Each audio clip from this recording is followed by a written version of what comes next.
माँ तू सबसे प्यारी है, माँ तू जग में न्यारी है। माँ तू सबसे प्यारी है, माँ तू जग में न्यारी है। पिता, पुत्र और पवित्र आत्मा के नाम पर आमीन। आप सबों को जय यीशु। प्रभु यीशु मसीह योहन के द्वारा एशिया के 7 कलीसियाओं को लिखने वाला पत्र के विषय में हम लोग मनन चिंतन करते आ रहे हैं। आज चौथे कलीसिया दुआतिरा के कलीसिया को जो पत्र लिखा उसके विषय में प्रकाशना ग्रंथ अध्याय 2 वाक्य 18 से लेकर 29 तक के वचनों पर आज हम लोग मनन चिंतन करेंगे। दुआतिरा के कलीसिया एशिया माइनर के जो 7 कलीसिया में सबसे छोटी कलीसिया है, लेकिन ये जो पत्र लिखा है, 7 पत्र लिखा, उनमें से सबसे बड़ा वाला पत्र यही है। छोटी कलीसिया को बड़ी पत्र।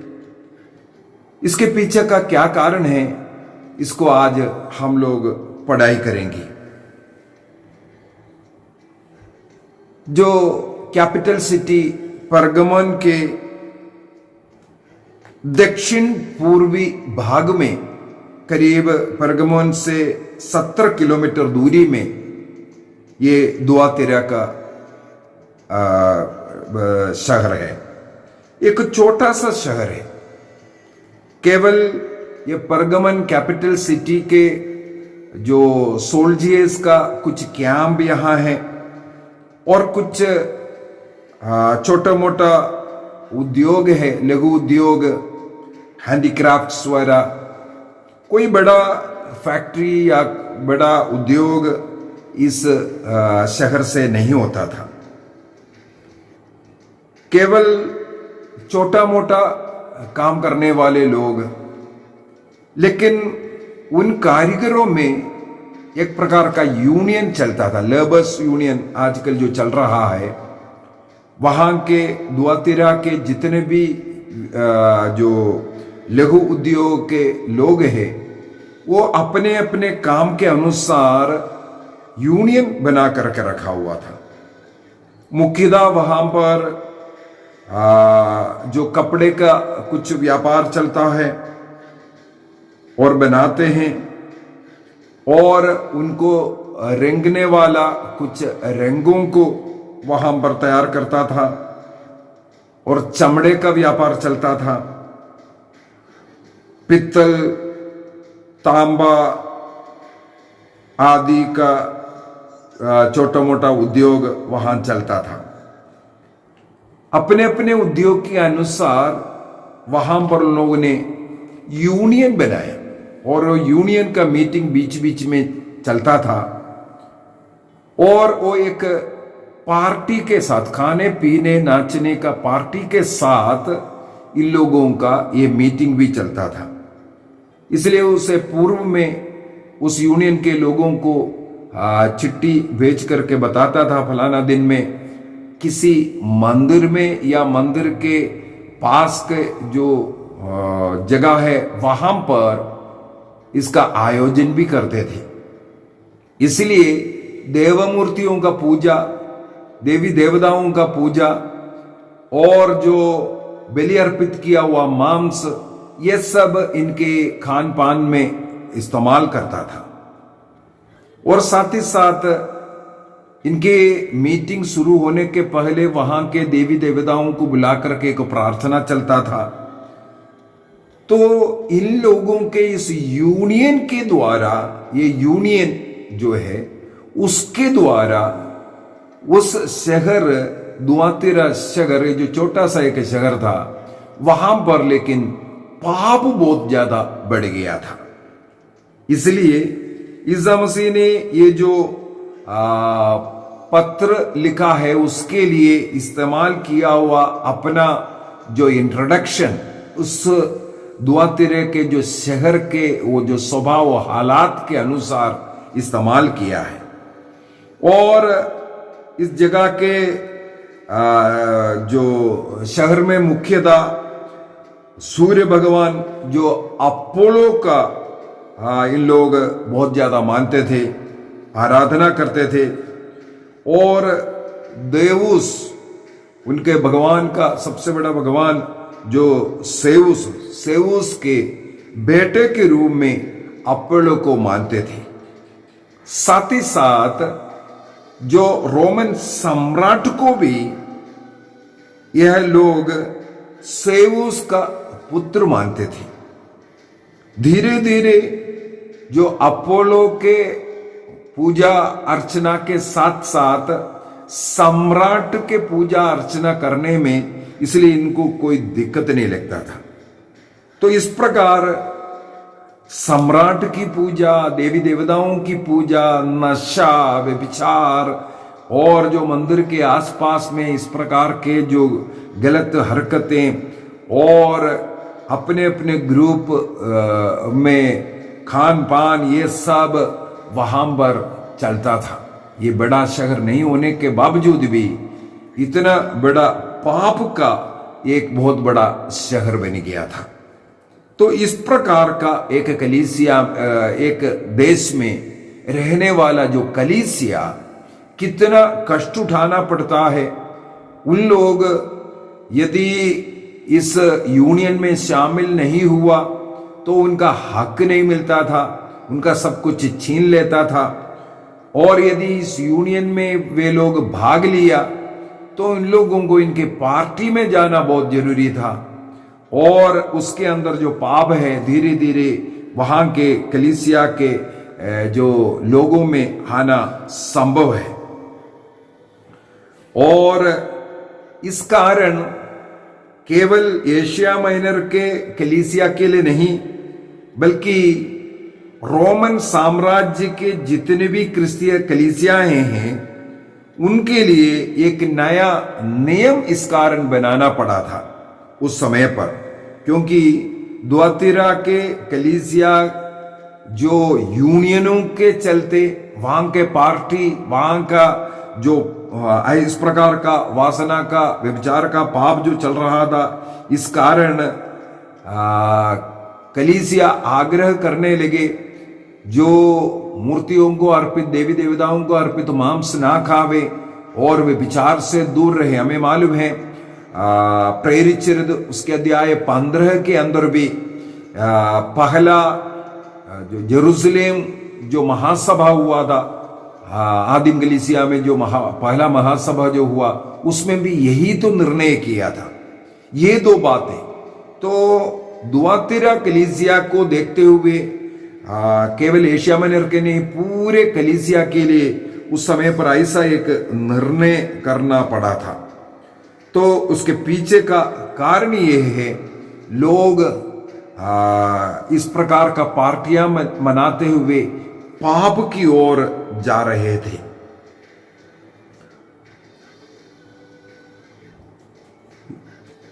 और यीशु क्रिस्त के विषय में जो मानव पुत्र के विषय में यहां पर जो हम लोग पढ़ते हैं वाक्य 18 और 19 के अंदर इस कलीसिया को, यहां के कलीसिया को जो पत्र लिखा उस देश के अनुसार, उस देश का उस समय का स्वभाव हालात को अनुसार उस मसीह को वहां पर बताया।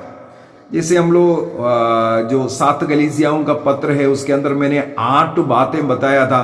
इन 7 पत्र में जो कॉमन जो रहता है उनमें एक बात था जो मानव पुत्र का जो दर्शन मिला था उनमें कुछ जो बातें हैं उसी के अनुसार 7 कलीसिया को मानव पुत्र का इंट्रोडक्शन, प्रभु ईसा मसीह का इंट्रोडक्शन करते थे। तो दुआतिरा के कलीसिया को क्या लिखा था? वहां पर लिखा है जिसकी आंखें अग्नि की तरह दतकती है और जिसके पैर भट्टी में तपाए हुए कांसे की तरह चमकते हैं। उस ईश्वर के पुत्र का संदेश इस प्रकार है।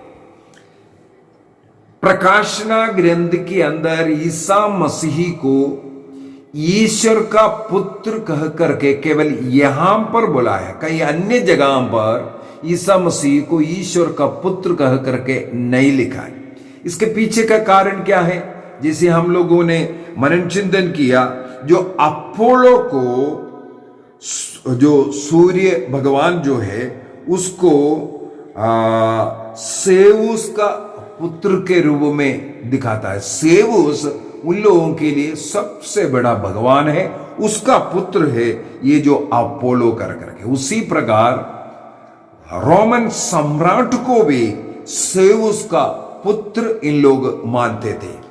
तो यहां पर इस पत्र के अंदर ईश्वर का सच्चा पुत्र, ये मानव पुत्र ईसा मसीह है, इसको बताने के लिए इस पत्र में ईश्वर के पुत्र का वर्णन किया। दूसरा, जिसकी आंखें अग्नि की तरह ददकती है, हम लोगों ने मनन चिंतन किया था इसका। सर्वज्ञानी, सब कुछ देखने वाला, सूरज से भी तेजमान उनका आंखें हैं, इस पे ऊपर हम लोगों ने मनन चिंतन किया। उसी आंख तुम्हारे सारे आचरण को, तुम्हारे मनोभाव को, तुम मन में क्या सोचता है, सब कुछ जानने वाला सर्वज्ञानी उस मानव पुत्र ईश्वर तुम्हें लिख रहा है। दूसरा, भट्टी में तपाए हुए कांसे की तरह, यदि दानियेल का ग्रंथ उसके अध्याय 10 वाक्य 6 में मानव पुत्र का जो दर्शन हुआ था, दानियेल चैप्टर 10 वर्स 6 के अंदर इसी प्रकार का मानव पुत्र के विषय में वहां पर वर्णित किया है, उसी को यहां पर उठाया है।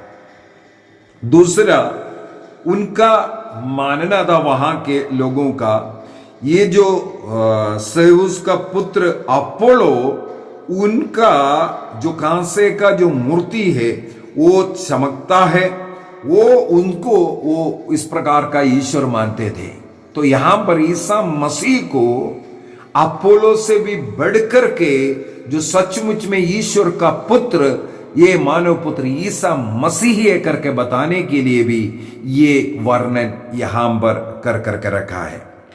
और वाक्य 19 के अंदर इस कलीसिया के विषय में थोड़ा बढ़ाई किया। वहां पर लिखा है, मैं तुम्हारे आचरण, तुम्हारे भ्रातृप्रेम, तुम्हारे विश्वास, तुम्हारी धर्म सेवा और तुम्हारे धैर्य से परिचित हूं। मैं जानता हूं कि तुमने इधर पहले से भी अधिक परिश्रम किया है। इस वचन को बोल करके इस प्रकार के पापमय जिंदगी जीने वाले लोगों के बीच रहने वाले इस कलीसिया को कितना धैर्य अपनाना पड़ता है, कितना अच्छा आचरण, पवित्रता का आचरण और भ्रातृ प्रेम और ईसा मसीह में जो विश्वास को प्रकट करने के लिए उनको कितना कष्ट झेलना पड़ता है, ये सब मैं जानता हूं कर करके मसीह उनको लिख करके कहते हैं। लेकिन वाक्य 20 में फिर से वो किंतु का इस्तेमाल किया। तुम इतना सब कुछ धैर्य, भ्रातृ प्रेम ये सब तुम कर रहा है, किंतु बोल करके आगे लिखता है, क्या लिखा है, मुझे तुमसे यह शिकायत है कि उस स्त्री इजबेल को अपने बीच रहने दे दिया है। तुम इतना सब कुछ कर रहा है, लेकिन तुमने उस एक स्त्री इजबेल को, इजबेल के विषय में हम लोगों को राजाओं का ग्रंथ में जाना पड़ेगा। राजाओं का पहला ग्रंथ, उसके अध्याय 16, 17, 18 अध्यायों में इजबेल के विषय में लिखा हुआ मिलेगा। वहां का राजा आहाब का पत्नी, वो शैतान का एक प्रतिरूप हम बोल सकते हैं। आहाब इतना ही नहीं था, लेकिन आहाब से अनेकों पाप कराने वाली ये इजबेल, ये विवाह के पहले से ही मूर्ति पूजक व्यक्ति थी। इसी वजह से मूर्ति पूजकों को कई देवी देवताओं का पूजा करने में इजराइलियों को यह बहकाता था और लोगों से करवाता था। साथ ही साथ यहां पर लिखा हुआ दो शब्द है, व्यभिचार करने और देवताओं को अर्पित मांस खाने के लिए बहकाती है। एक व्यभिचार जो वासना का पाप, उसको भी कहते हैं। साथ ही साथ सत्य ईश्वर याहवे को छोड़कर अन्य देवी देवताओं का पूजा करने के लिए मंदिर बनाना, लोगों को इसके लिए वहां पर निमंत्रण देना, उनको प्रेरित करना, ये कार्य ये इजबेल करते थे। दूसरा, देवताओं को अर्पित मांस खाने देते थे। तो इस प्रकार के पाप में इस रानी का स्वभाव है। इजबेल की आत्मा, दुष्ट आत्मा वाले लोग इस दुआतिरा में रहते थे। ये नहीं सोचना उस समय पर इजबेल वहां रहती थी। इजबेल की आत्मा, वो दुष्ट आत्मा, वो पाप जैसे इजबेल करती थी, उसी प्रकार का काम करने वाले दुआतिरा के लोगों के साथ मिलकर उस पाप में कलीसिया के कुछ लोग गिरते थे। सब लोग नहीं, कुछ लोग गिरते थे। वाक्य 21 में क्या लिखा है, मैंने उसे पश्चाताप करने का समय दिया, किंतु वह अपने व्यभिचार के लिए पश्चाताप करना नहीं चाहती थी। देखो, मैं उसे रोग शैया पर फटक दूंगा, और यदि उसके साथ व्यभिचार करने वाले उसके कर्मों से विमुख नहीं होंगे, तो मैं उस पर घोर विपत्तियां ढाऊंगा। यहां पर पश्चाताप कर प्रभु की ओर ना मुड़ने वाले, जो पाप को पसंद करते हैं, जो पाप की जिंदगी से खुश है, ऐसे लोगों को उस पाप नाग की तरह उसे ढसेगा, ये बताता है। चाहे शराब हो, चाहे व्यभिचार हो, चाहे चोरी हो, चाहे दूसरों की बुराई निंदा हो, चाहे प्रार्थना ना करना, चाहे अन्य देवी देवताओं में या तंत्र मंदिर जादू टोना में तुम्हें विश्वास हो, इस प्रकार के जो हरकत करने वालों को वही ढसेगा। हम लोग प्रवक्ता ग्रंथ अध्याय 21 सिराक चैप्टर 21 वर्स 2 और 3 में हम लोग पढ़ते, 2 और 3 में पढ़ते हैं, सांब की सामने की तरह पाप से दूर भागो, यदि तुम पास आओगे वो तुम्हें काटेगा, उसका दांत सिंह के दांत के समान है, वो तुम्हारी आत्मा को नष्ट कर देगा। हमारी आत्मा को नष्ट करने वाला ये पाप सांब से भी भयानक है, उसका दांत सिंह के समान है, हमारी आत्मा बेकार हो जाए तो नष्ट कर देता है। इसलिए प्रभु ने, ईश्वर ने इस इजबेल के स्वभाव रखने वाले दुआतिरा के लोगों को मन परिवर्तन करने का, उस कलीसिया में इस प्रकार का हरकत करने वालों को मन फिराव का समय दिया, लेकिन लोग नहीं माने, इसलिए वो पाप उन्हें आज डस रहा है। इसलिए उस प्रकार के पाप में रहने वाले लोगों को नाना प्रकार के ऐसे बीमारियां, उस बीमारी से फिर वो बाहर नहीं निकल पा रहा है, इसलिए उसको बिस्तर पर फेंक दिया, इस प्रकार का लिखा हुआ है। उससे वो ठीक नहीं हो सकता, क्योंकि वो मन फिराव नहीं चाहता है। जो नशा कर रहा है उनको वो अच्छा लगता है, नशा करे बगैर नहीं रह सकते। जो गुटखा पान ऐसा है, जो व्यभिचार है, कोई भी ऐसा पाप की जिंदगी जी रहा है, उससे वो बाहर निकलना नहीं चाहते, इसीलिए वो पाप उससे सताएगा। मैं उसकी संतति को मार डालूंगा और सब कलीसिया ये जान जाएगी कि मैं वह हूं जो हृदयों की थाग लेता, और मैं हरेक को उसके कर्मों के अनुसार फल दूंगा।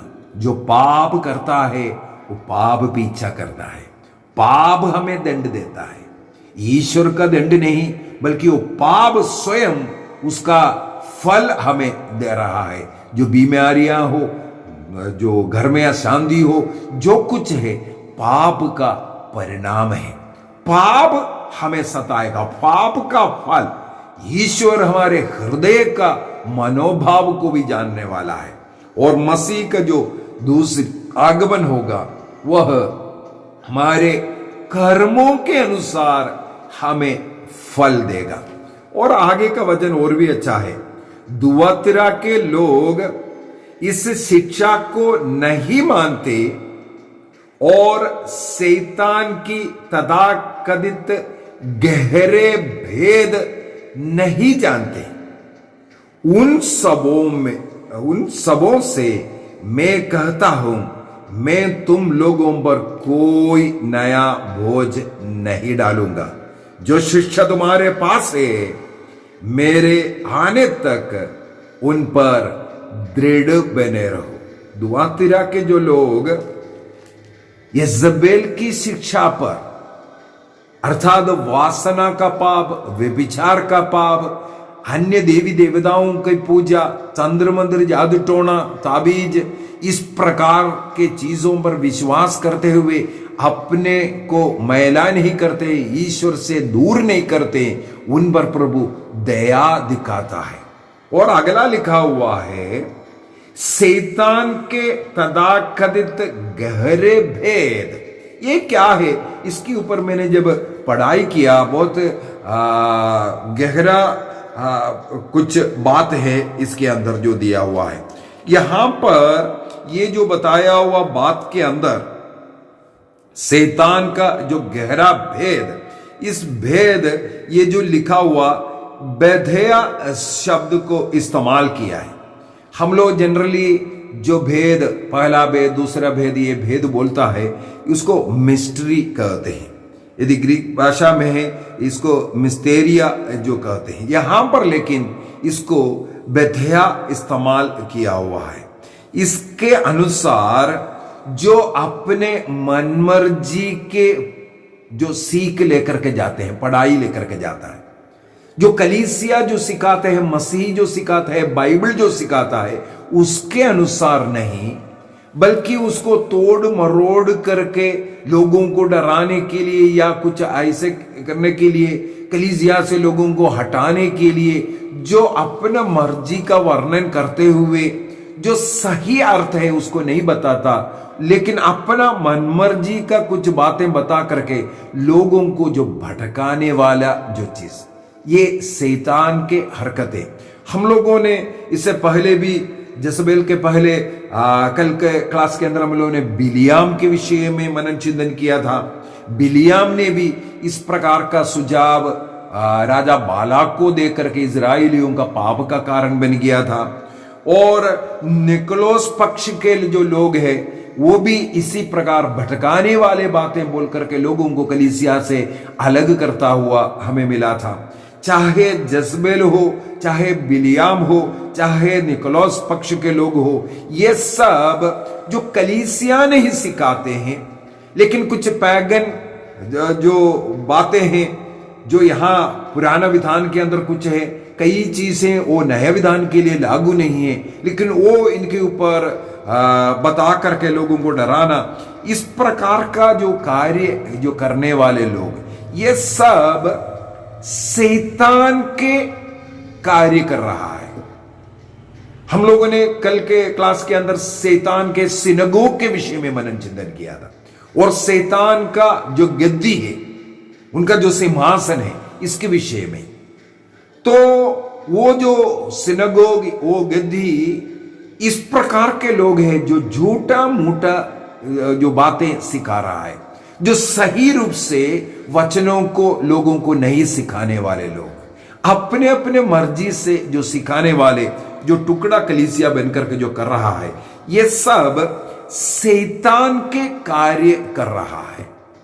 एफेसुस की कलीसिया में हम लोगों ने मनन चिंतन किया था, झूठे नबी लोग वहां आए थे जो अपने को प्रेरित कहते थे, प्रभु का चुना हुआ चेले है बोल करके, लेकिन झूठे नबी लोग थे, झूठे प्रेरित लोग थे। एफेसुस के कलीसिया ने उन्हें तिरस्कार किया, इसलिए ईश्वर ने उनकी बड़ाई किया, शाबाशी बताया था। यहां पर भी दुआतिरा की कलीसिया को भी यही बोलते हैं, सब लोग इस प्रकार का बातों पर नहीं पड़ रहा है, कुछ लोग उससे दूर रह रहा है और उनको प्रभु अनुग्रह देने के विषय में बताता है। वाक्य 26 में जो विजयी होगा इस प्रकार के लोगों के बातों पर नहीं फंसेगा, जो कलीसिया दुआतिरा के जो अध्यक्ष द्वारा जो सिखाता है, कलीसिया द्वारा जो सिखाता है उसी पर दृढ़ रहेगा। यजबेल जैसे व्यभिचार का, वासना का जो आकर्षण में जाकर के या मदिरा या मांस इसके पीछे जाकर के अपने को ईश्वर के विरुद्ध में नहीं, ये जो पागन जो कलीसिया है उसके बीच में नहीं, वह जो विजयी होगा उन पर अंत तक मेरी इच्छा जो पूरी करते रहेगा, वे उसे राष्ट्रों पर अधिकार प्रदान करूंगा, मैं उसे राष्ट्रों पर अधिकार प्रदान करूंगा। प्रभु कहते हैं ऐसे लोगों के बातों पर फंस करके अपने को बर्बाद ना करें। यदि तुम ऐसे लोगों का तिरस्कार करेंगे, ऐसे शैतान के चेले लोग जो टुकड़े टुकड़ों में आकर के आपको वहां की ओर आकर्षित करने के लिए जा रहा है, इससे अगर आप बचकर रहोगे तो और अंत तक ईश्वर की इच्छा के अनुसार जो कलीसिया का जो अगुवा, वहां का जो बिशप जो चाहता है उसके अनुसार, जो कलीसिया के इच्छा के अनुसार जो चलता है, उनको प्रभु राष्ट्रों पर अधिकार प्रदान करेगा। इसके बाद कहते हैं जिसे मैंने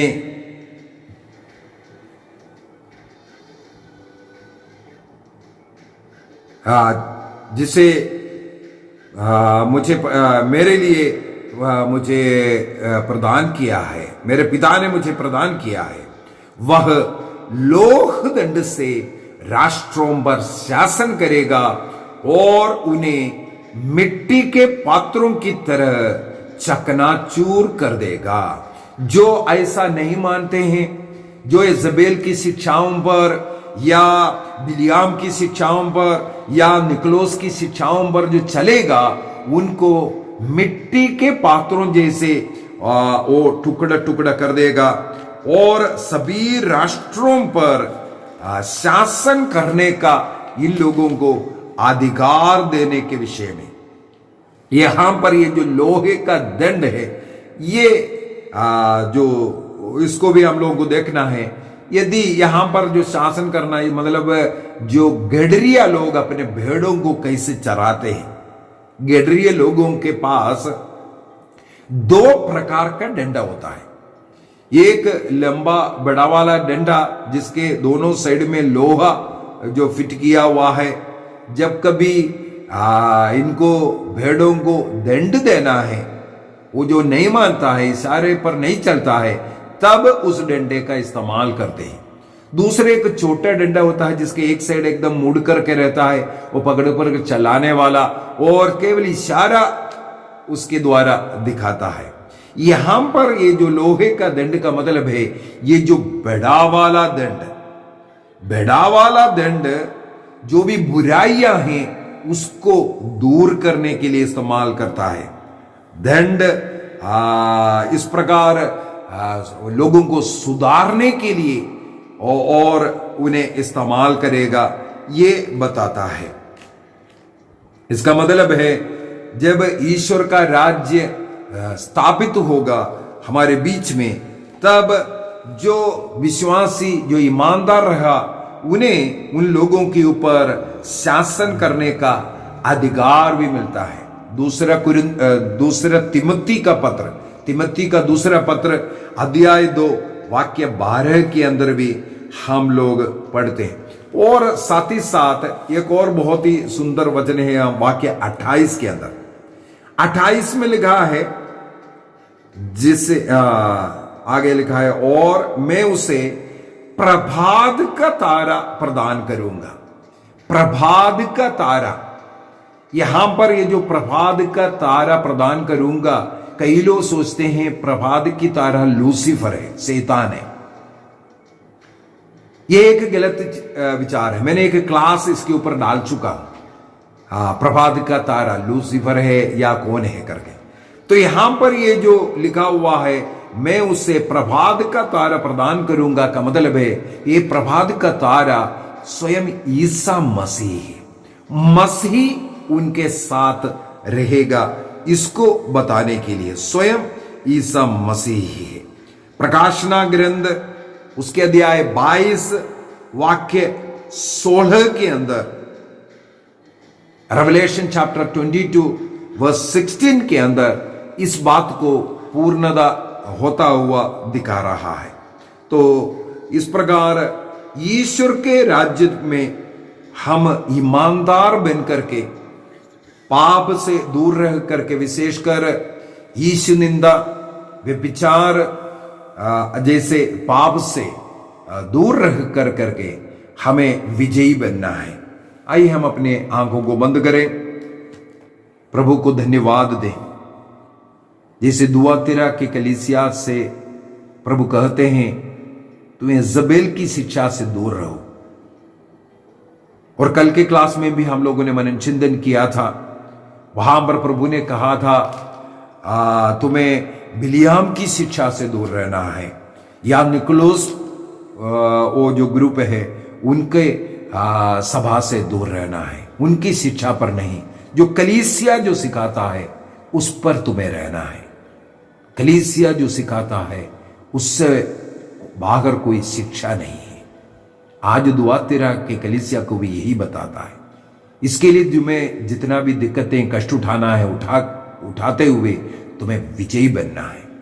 तब तुम्हें लोहे के दंड के द्वारा शासन करने का अधिकार मिलेगा।